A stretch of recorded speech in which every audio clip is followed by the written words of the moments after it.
supplements for fat loss. Now, before we get ahead of ourselves, I'm going to say in the very, very beginning, there's no such thing as like a fat loss pill, right? There's no such thing as taking this thing will help you lose weight faster, or taking this thing will help you lose more weight, or taking this thing will make your body absorb less fats, or, whatever that is. Come on, we've heard of all those stories. There is no such thing. So don't believe in any of these kind of products. They're seriously just draining your wallet and making you think like you have some invincibility pill that if you eat this pill, you could just do whatever you want. You could have, 5 double Big Macs and you'll never gain weight. That's what the pills always try to kind of convince you. And no, that is completely 100% false. So don't fall for fat loss pills. They don't work. None of them work. Like here in Taiwan, we're pretty big on tea. There's like all kinds of tea, right? We have all kinds of like fresh tea, dry tea that you make yourself at home. And in our convenience stores, in our 7-Elevens, there's all kinds of bottled tea. And there's a special category of tea which they call like fat slicing tea. Like supposedly if you drink the tea after a meal, it's going to wash away all the oil and fats that you ate and you pee it all out, and that's how you're going to lose fat. I gotta say, brilliant marketing, brilliant storytelling, but a lot of shit. Gotta give them credit. I used to believe in it. I used to believe in it when I was in my morbidly obese times. Like before I moved back to Taiwan, every time I visited Taiwan, I'd go to 7-Eleven and I'd go buy that tea because I thought, man, so great in Taiwan. You could go to 7-Eleven and buy this tea that helps you lose fat. Man, was I an idiot. So props to them for the whole marketing thing, but 100% full of shit. But then I also have to kind of say that the tea doesn't taste bad. It's kind of nice and it's 0 calories. So I actually still buy it here and there, but not for its fat loss properties, just to kind of have a nostalgia taste on the type of teas I used to drink years back. So the supplements that I want to talk today isn't that. It's just things that you could take along with your fat loss journey or your health journey or your muscle building journey, just things that you can take along with it that can be helpful, not in the process itself, but as in like overall health. So what am I talking about? I'm talking about supplements like whey protein, creatine, multivitamins, fish oils, this kind of supplements. They're fine to take along with your journey. Yeah, they can help with health, but none of these things help you lose fat faster. None of these things help you gain more muscle faster. And also none of these things are like, oh, you take it and you're 100% healthy. There's no magic pill either. It's like a little bonus help. It's as the name calls itself. It's a supplement. It supplements what you're doing primarily. So the main things I want to go through today is actually whey, creatine, multivitamins, and fish oil, right? Just to break each one of them down so you have a good idea of what they can do for you and whether you want to take it or not. Like all of them is optional, and a lot of times I like to share these things because it's just nice to know what options you have out there. Whatever you choose, that's another story, but at least know what's out there. Basically, I just want to expand your toolbox. So let's start with whey. Whey protein you're probably more familiar with because I talk about it a lot, and it's out there. A lot of people talk about it a lot, and all it is it is a convenient way to hit your proteins, right? Because one scoop of whey is roughly 25 to 35 grams of protein, depending on how big your scooper is and depending on how accurate you're scooping. Like if you have a mounding scoop, yeah, that's probably closer to 35, but if you have like a flat scoop, you're being very accurate with your scoops, that's probably closer to 25. But either way, you could also weigh the grams of your protein to know exactly how much you're drinking. Not a necessity, just an option as well. And a scoop is usually anywhere from 100 to 150 calories. For people that are trying to hit their daily recommended protein, sometimes just having this one scoop of whey makes it way easier. And in some cases, when people talk about like meal replacement plans, you could technically use whey protein as a meal replacement because it is a little bit filling, especially if you make it into a smoothie, right? If you make it in some kind of juice form and all that, be in control, try to control it within like 200-300 calories. Don't go to like 400 or 500 calories because by then you might as well just eat a meal. But 200-300 calories, you want something quick and easy, but hit all your macros and micros.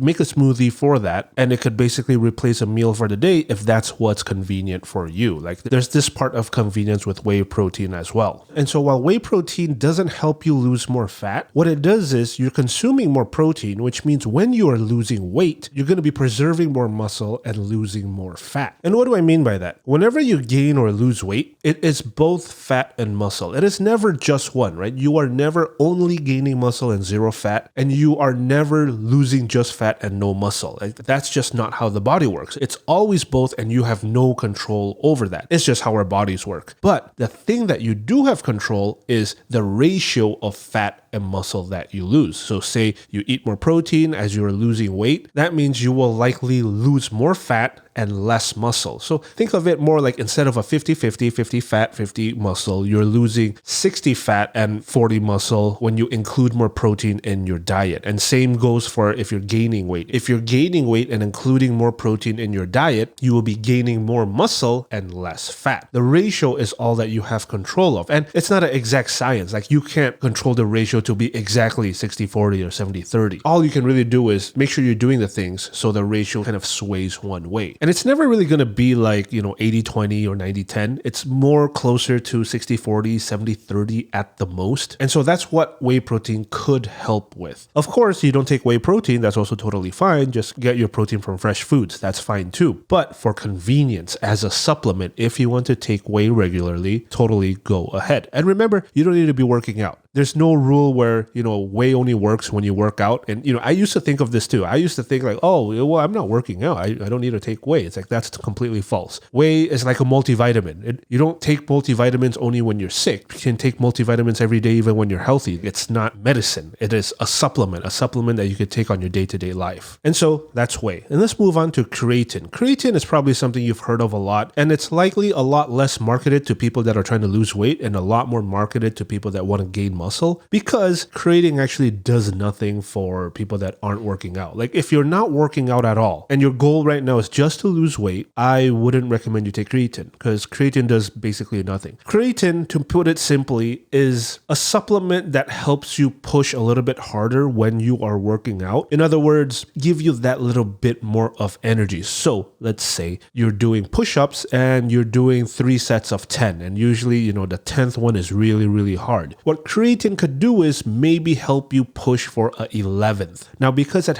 gives you that little bit of boost of energy to push for the 11th, over time, the one extra rep that creatine is helping you push throughout all your workouts, months and years down the line, you will gain more muscle because of that, and creatine is responsible for that gain. Like, does that make sense? Creatine isn't some magic muscle building thing. It's more like an energy booster, if you want to view it that way. And likely, if you're taking creatine, you won't really feel it. Like, you're not going to take 3 to 5 grams of creatine and be like, oh my God, my eyes, I can see now. My third eye has been opened, and my arms, the veins, I feel the power. It's not that at all. That's not creatine. That's more towards hard drugs. Creatine is nothing like that. It is just a very, very small and tame kind of energy booster thing that basically has no harm in you taking it, and it's very, very cheap. Creatine at its simplest form, which is creatine monohydrate, and this is the one that you should get, right? If you're going to get creatine, just get creatine monohydrate, because a lot of companies out there is going to be like, we got this improved formula of creatine. Like, there's no really hard research on those, and there's been thousands of study on just normal creatine. And so stick with the normal one, which is the cheapest one, and that will get you the effect that you're looking for if you're going to take it. I used to take creatine as part of my daily supplements back before I took my workout break, and that was like for 2 years straight. This time back on track, I haven't been taking it, and there's really no excuse other than I'm kind of lazy, and also I'm no longer trying to push as hard as possible. I'm pushing more like trying to get a routine going. So in my mind, I'm going to go back to it eventually, but until my workout weights get into a higher level again, I'll probably just ease into my laziness and put it off until light bulb moment. Okay, it's time to take it again. And so if you're going to take creatine, don't do it for fat loss reasons, do it for muscle gain reasons. And creatine isn't like whey protein, right? It's not like protein where you take it and you lose more fat, preserve more muscle. No such thing. Creatine is literally just like an energy booster. So if you're not in need of extra energy, it's doing nothing. It's not really going to harm you either if you take it, but there's just no point overcomplicating your daily supplements if you really don't have the need to. And if you're going to take it, it's a daily 3 to 5 gram. Like, that's it. That's simple. Don't go above 5 gram a day unless you're preloading, which I wouldn't recommend you preloading because that just overcomplicates it as well. Preloading basically means for 1 week, you take a lot more, like 20 to 30 grams, because it takes some time for the body to get used to the supplemented creatine. One of the ways to do it is to take a higher dose in the first week and then go back to 3 to 5 grams, or the normal preloading phase is actually 1 month. You take 3 to 5 grams for 1 month and your body will adjust to it. You're not going to feel anything. This is just all like the science, the biology behind how everything is working. And I've been on and off of creatine, so I've tried both ways. I honestly don't feel that big of a difference. So just go with 3 to 5 grams every day if you're going to take it, and that's that. Leave it at that.